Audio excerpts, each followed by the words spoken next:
रिया चक्रवर्ती की जमानत याचिका खारिज कर दी गई है।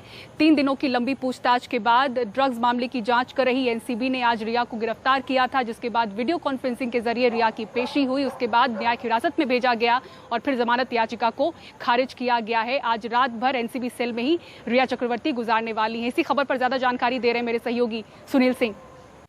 सुशांत सिंह राजपूत केस में फंसी मुख्य आरोपी रिया चक्रवर्ती एनसीबी के से जुड़े ड्रग्स मामले में गिरफ्तार हुई।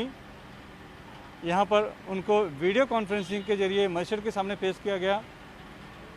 एनसीबी ने रिमांड नहीं मांगी, लिहाजा उनके वकील ने जमानत अर्जी दी। तकरीबन 2.5 घंटा बहस चली, लेकिन अंततः मजिस्ट्रेट ने जमानत अर्जी को खारिज कर दिया। यानी कि रिया चक्रवर्ती को अब इस एनसीबी सेल में ही रात गुजारनी होगी। कल उन्हें भाईखला जेल ले जाया जाएगा और उनके वकील को अब सेशन कोर्ट में अर्जी देनी होगी जमानत की। मामला भले ही सुशांत सिंह राजपूत केस की संदिग्ध मौत से जुड़ा है, लेकिन ये ड्रग्स का मामला है जिसमें 9 लोग पहले गिरफ्तार हो चुके थे, उसमें से 3 जमानत पे हैं। रिया चक्रवर्ती का भाई शोविक चक्रवर्ती भी इसमें गिरफ्तार है, सैमुअल मिरांडा गिरफ्तार है, दीपेश सावंत भी गिरफ्तार है और आज जो है 10वें आरोपी के रूप में गिरफ्तारी हुई रिया चक्रवर्ती की। 3 दिन लगातार पूछताछ चलती रही। रिया चक्रवर्ती ने खुद ड्रग्स लेने की बात तो कबूल नहीं की, लेकिन उन्होंने पूछताछ में ये जरूर माना कि वो सुशांत सिंह राजपूत के लिए ड्रग्स खरीदती थी। यहाँ तक कि शोविक चक्रवर्ती, सैमुअल मिरांडा और दीपेश सावंत ने भी पूछताछ में ये बताया कि रिया चक्रवर्ती और सुशांत दोनों ड्रग्स के लिए लाने के लिए कहते थे।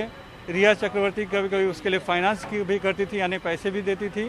तो इस लिहाज से चूँकि उन्होंने खुद माना कि वो सुशांत सिंह राजपूत मिलकर ड्रग्स मंगाते थे, तो इस पूरे सिंडिकेट का एक एक्टिव मेंबर के तौर पर रिया चक्रवर्ती को माना गया है और उनकी गिरफ्तारी हुई। हालांकि बहुत उम्मीद बन गई थी, जिस तरह से एनसीबी ने साफ कर दिया था कि वो उनका रिमांड नहीं मांगेगी, तो वो तुरंत जेसी में चली गई और जेसी के बाद जमानत की एक उम्मीद बन गई थी। लेकिन 2.5 घंटे के बहस के बाद उनके वकील ने तगड़ा पक्ष रखा। यहाँ तक कि ये भी मुद्दा उठाया कि रिया चक्रवर्ती से पूछताछ में सिर्फ पुरुष अफसर रहे, महिला अफसरों ने पूछताछ नहीं की। लेकिन कई दलीलें इसके साथ भी दी, लेकिन अंततः मजिस्ट्रेट ने भले ही समय लिया, लेकिन उन्होंने जमानत अर्जी खारिज कर दी।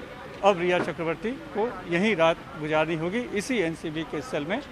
कल उन्हें भाईखला जेल ले जाया जाएगा और अब सत्र न्यायालय में अर्जी देनी होगी जमानत की और तभी उनको फिर आगे का उनका रास्ता खुलेगा कि वह सत्र न्यायालय से उन्हें जमानत मिल पाती है या नहीं। मुंबई से कैमरामैन संतोष का सुनील सिंह, NDTV इंडिया के लिए।